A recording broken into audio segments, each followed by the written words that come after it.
All right, Chloe Rose. I sometimes have trouble with the difference between alchemizing my pain and spiritual bypassing. Love and light feels like gaslighting myself sometimes, but I could feel my pain forever. Oh, isn't this the truth, Chloe? This is the gray area. This is the area where we walk into the void and we don't know. We know what we have to do. We know some parameters, but it's only through experience. It's only through questioning. It's only through discovery that we really find out where those parameters are and get better and better and better at doing it. But let's get into this a little bit. What is alchemizing my pain? Alchemizing, another word for that is called transmutation. This is a very ancient spiritual word. It exists basically in every spiritual text that you will find. And it's very important because even the ancient alchemists were talking about this.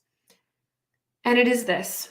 It is that as human beings, we are full of pain. This is called our pain body. And this develops through the more we go down in dimension and density, the more limited our perspective becomes, the more kind of the less we can see, the less that we know. And so we end up making mistakes and we end up causing pain to ourselves and others, and we end up developing this pain body. And our whole goal in life, in the solar system, is to basically alchemize or transmute that pain body. So the pain body is lead, and we're transmuting it to gold. We're transmuting it to sun, to solar. Our pain body is lead, or sometimes represented as the moon, the lunar channel in the body. And then the solar channel is gold.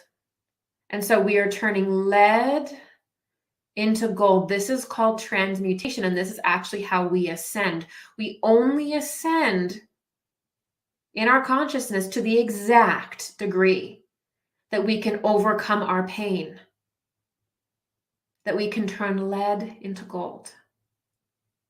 No more, no less. And it's all on you. That's how this works. No one can come in and switch around your DNA or put a chip in your brain or whatever else, whatever kind of mutation.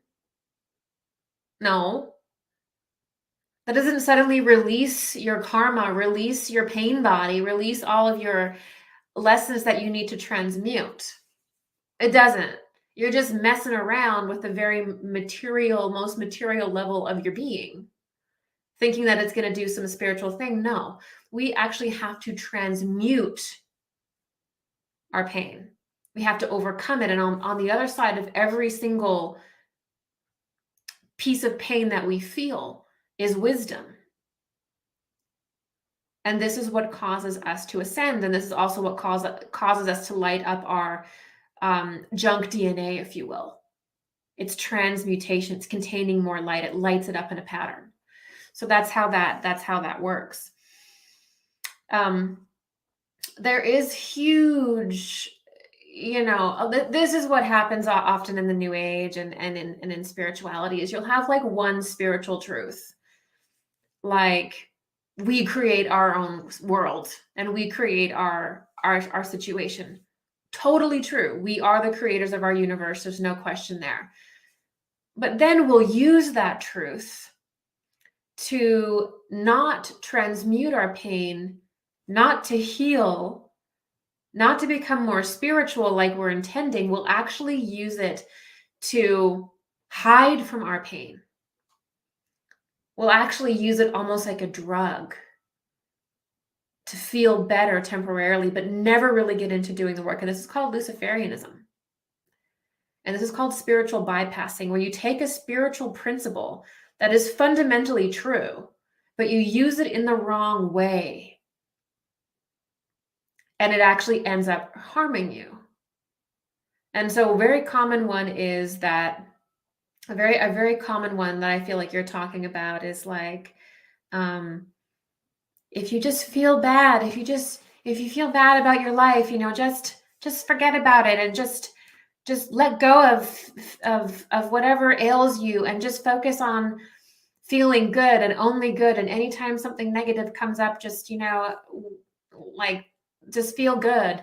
And that is one of the things that I think came in with The Secret and things like that, where there is a truth to that, but it also led to massive spiritual bypassing, where people just felt like, oh, well, if I feel bad, I'll just avoid it and just try to make myself feel better. But then you end up suppressing and repressing what's going on. So a very good rule of thumb with this is, whenever you're in a low state of emotion, always allow yourself to feel it. And I don't recommend sort of doing the archaeology thing where you look for it when it's not there, like you go and you try to find it. I recommend working with it when it rises and working with your natural flow and working with your natural pattern. There's a magic to that, right? So when you feel that, you want to feel it. Ooh, you want to feel all the layers of it. Like, is it, you feel negative because is there a betrayal aspect to it? Is it grief? Is there anger? Is it just numbness? So you do want to feel it, and you want to kind of slow it down, and you want to say, okay, from a neutral position, what am I feeling? And you want to be with yourself very lovingly and observe it, but don't get caught up in it. This is the secret. Observe it, but don't get caught up in it.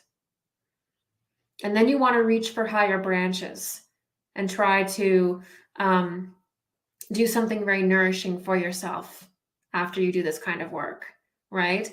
So when it rises, you want to deal with it. But when you start getting into like dealing with the same emotion for like 3 days, and it's the same energy, it's the same emotion, it's the same thoughts, and you're just getting heavier and heavier and heavier, that's when your inner parent has to come in, your higher self has to come in, and you have to say, okay, this is where we're switching it. Because if you're literally just dwelling in negative emotions and negative thoughts, nothing's shifting, you're not getting any flashes of insight, you're not getting any relief, then you have to take the initiative and say, okay, I am going to give this to God now. Everything that I'm feeling, I obviously don't have the mindset, or there's obviously something within me where this is not moving. So that is time to pass the baton. That is time to give it to God. Give it to your higher self, give it to the angels, whatever language you want to use, and then forget about it.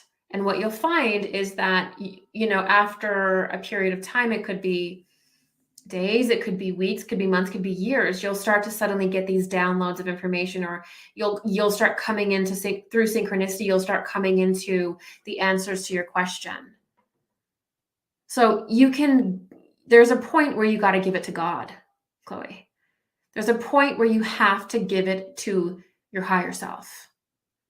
And you have to know and understand that we are not designed to be alone here. We're not designed to figure everything out. We're designed to try to take responsibility, but if you are feeling overwhelmed, give that to God. Give that to your higher self that is all-knowing, that is all-loving. And allow yourself to feel the nourishment of love in your being. Do activities that you love. Allow yourself to laugh. Know that the answers are coming. And that is the biggest secret, that we can be control freaks and we don't want to do. But that is really the secret. You've got to know when to give it to God. And you've got to be okay with that.